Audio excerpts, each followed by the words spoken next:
Andrew, Bathje, Diane, and Bart's youngest son. I consider the Rosios my extended family. My childhood is full of memories with their kids and their gigantic St. Bernard Gretel. We shared meals regularly and rarely missed a Thanksgiving football scrimmage behind the church. Their kids were older than me, yet I never felt out of place, instead happily included. It seemed there never was a gap in conversation, never a dull moment. Always someone was making me laugh. As a result, Jack has been an uncle character in my life. When I consider he played a critical role in witnessing and walking the faith beside my parents and ministering within this church congregation, he holds a place in my own spiritual journey and genealogy. I was first drawn into the Rosio family, though, through the charisma of their 3 kids. A great testimony of Jack's influence in this world are his children and grandchildren. Of course, his wonderful and gracious wife very much has influenced that influence. While Mark's life was cut short, he still impacted me and many, many people with his encouraging smile, an engineering brilliance, and a passion for life. I loved hanging out with Ruth as a teenager. She just gave off this sense of cool in a really fun way. And has a gift with young people and gives significance to human emotion. Lois made us kids laugh until we wet our pants. She created clay figurines that were just amazing and continues her gift to make things beautiful. And just spending an evening with his grandchildren, who are so creatively engaged with everything around them. And I'm convinced they're going to do great things. With God's help, and even in spite of their human nature, Jack and Jean have ministered to countless people through their children. When I was in high school, the Rosios let me add their yard to my growing lawn mowing business. I remember hitting it one last time before heading to college, and Jack asked me to come inside before I left because he wanted to talk to me about something.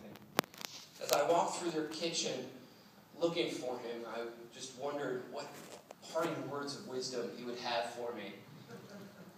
I sat down in his art studio, and he took a small bottle off the shelf and began explaining to me with the confidence of a dietary nutritionalist the necessity and miraculous transformation that could be had with vitamin supplements.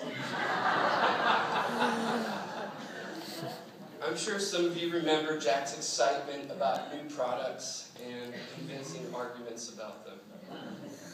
Well, while I didn't buy into the vitamins, and in some ways was a bit disappointed at not being sent off with a wise salutation, Jack did teach me a great many things. Here's a few of them. How to make balsam wood gliders, and the importance to stop your work and play with a child. How to develop black and white photographic prints. His talent in the visual arts was outstanding. And as a kid taking a photography elective, I was fortunate to be mentored by an expert. Not that I continued it, I can barely remember to take pictures of my own kids now. But there's something grander and transferable about sitting with a master and just really getting into the essence of any art form. And he offered that to me at that time in life. Self-improvement at every age.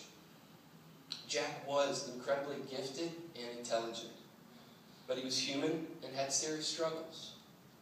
While he didn't share the details of his pitfalls to me, he did mention networks of people that he relied upon and books that were taking him on a path of growth.